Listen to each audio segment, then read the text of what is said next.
Welcome to Kenton's videos. Enjoy the video. In this video, I will show how to make chili jackfruit. First, drain and rinse a 20-ounce can of young green jackfruit.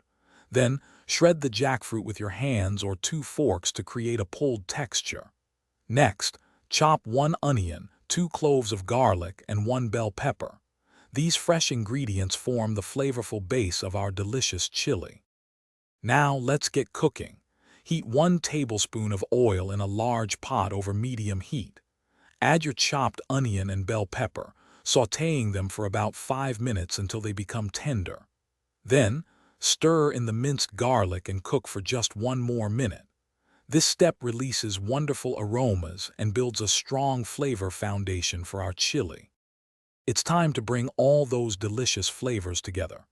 Add the shredded jackfruit to the pot, along with 1 cup of vegetable broth and your favorite chili spices. Stir in 1 15-ounce can of crushed tomatoes and 1 15-ounce can of kidney beans. Bring the mixture to a gentle simmer, then reduce the heat and let it cook for 20 to 25 minutes, allowing the flavors to meld beautifully. Your delicious chili jackfruit is now ready to enjoy. Serve it warm, perhaps garnished with some fresh cilantro or chopped green onions for a pop of color and extra flavor. It's fantastic over rice, alongside a piece of warm cornbread, or even as a hearty filling for tacos.